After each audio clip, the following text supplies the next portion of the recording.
বন্ধুরা, চাণক্য নীতিতে প্রায় সব সমস্যারই সুস্থ সমাধান দেওয়া আছে। এই যেমন ধরুন আত্মবিশ্বাস। আপনি নিজের মধ্যে লক্ষ্য করে দেখবেন কোনো কোনো সময় আত্মবিশ্বাসের অভাব বোধ করছেন। অনেক সময় এমন মনে হবে আপনি আপনার কাজে বা সামাজিক বা পারিবারিক ক্ষেত্রে যথেষ্ট দায়িত্ব পালন করতে পারছেন না। আপনার স্থানও আগের মতো নেই। কেমন যেন একটা মানসিক বিপর্যয় ধরনের মতন অবস্থা। একে বলা হয় আত্মবিশ্বাসের অভাব হওয়া।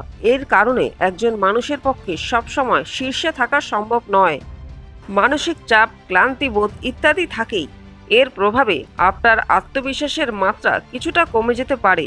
আত্মবিশ্বাস হারিয়ে যায় কী কারণে? এই নিয়ে চাণক্য বিশ্লেষণ করেছেন যে আত্মবিশ্বাস হারানোর বিষয়টি সাময়িক হতে পারে। এমন সমস্যা যদি বাড়তেই থাকে তবে একসময় আত্মবিশ্বাস পুরোপুরিভাবে হারিয়ে ফেলতে পারেন, যা আপনার জন্য মোটেও ঠিক নয়। এটি জীবনে চলার পথে আপনাকে নানা প্রতিকূলতার মধ্যে ফেলতে পারে। আসুন জেনে নিই কী কী কারণে আপনি আত্মবিশ্বাস হারিয়ে ফেলতে পারেন। কাজের বিষয়বস্তুর ওপরে জ্ঞান কম হওয়া, অন্যের সঙ্গে নিজেকে তুলনা করা। যদি নিজেকে অন্যদের সঙ্গে তুলনা করার অভ্যেস থাকে তবে এটি আপনার আত্মবিশ্বাস কমিয়ে ফেলবে। বর্তমানে সোশ্যাল মিডিয়ার যুগে এটি বেশি হয়ে থাকে। মানুষ ফেসবুক, ইনস্টাগ্রামে অন্যের জীবন দেখে হীনমন্যতায় ভুগতে থাকে এবং নিজের আত্মবিশ্বাস হারিয়ে ফেলে। তবে এটি মোটেই ঠিক নয়। নিজেকে অন্যের সঙ্গে তুলনা করা বন্ধ করতে হবে। অতীতে কোনো ঘটনা ঘটে থাকলে, আপনি যদি অতীতে ব্যর্থতার মুখোমুখি হন কিংবা কোনো নেতিবাচক অভিজ্ঞতা হয়ে থাকে তবে এটি আত্মবিশ্বাস হারিয়ে ফেলার একটি বড় কারণ হতে পারে। অতীতের নেতিবাচক অভিজ্ঞতাগুলো আপনাকে নেতিবাচকভাবে প্রভাবিত করতে পারে, যার ফলে আপনার পক্ষে আত্মবিশ্বাস এবং বিশ্বাস অর্জন করা কঠিন হয়ে পড়তে পারে। এই অভিজ্ঞতা ভবিষ্যতের প্রতিটি পদক্ষেপে আপনাকে প্রশ্নের সম্মুখীন করতে পারে, যার ফলে আপনি হারিয়ে ফেলতে পারেন আত্মবিশ্বাস। সমর্থনের অভাব। মানুষের একে অপরের প্রতি সমর্থন অনেক গুরুত্বপূর্ণ একটি জিনিস। এটি আপনার আত্মবিশ্বাসের মাত্রা অনেক বাড়িয়ে তুলতে পারে। তাই যদি এমন হয়ে থাকে আপনাকে সমর্থন করার কেউ নেই তবে আত্মবিশ্বাস হারিয়ে ফেলতে পারেন। তাই পরিবার, বন্ধুবান্ধব সবার সঙ্গে সঠিক যোগাযোগ বজায় রাখা ভালো।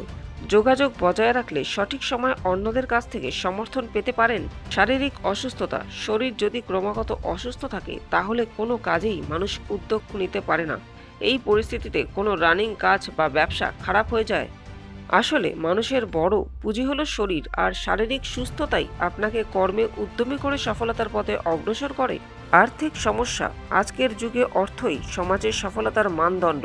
আপনি যাই করুন না কেন টাকা ছাড়া কিন্তু কোনো রাস্তাই পাবেন না। তাই টাকার ব্যাপারে সচেতন থাকতে হবে। অর্থ উপার্জন, অর্থ সঞ্চয়, এই দুটো বিষয়কে জীবনে বিশেষ গুরুত্ব দেওয়া প্রত্যেকের জীবনে বিশেষ গুরুত্বপূর্ণ।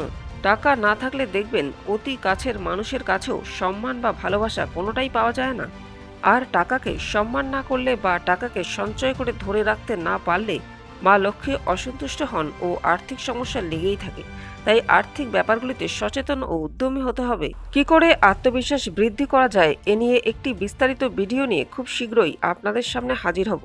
বন্ধুরা, ভিডিওটি যদি ভালো লেগে থাকে লাইক ও কমেন্ট করবেন। এরকমই আরও ভিডিও দেখতে চ্যানেলটিকে সাবস্ক্রাইব করতে ভুলবেন না। আজ এখানেই শেষ করলাম। দেখা হবে পরবর্তী ভিডিওতে। ভালো থাকবেন। ধন্যবাদ।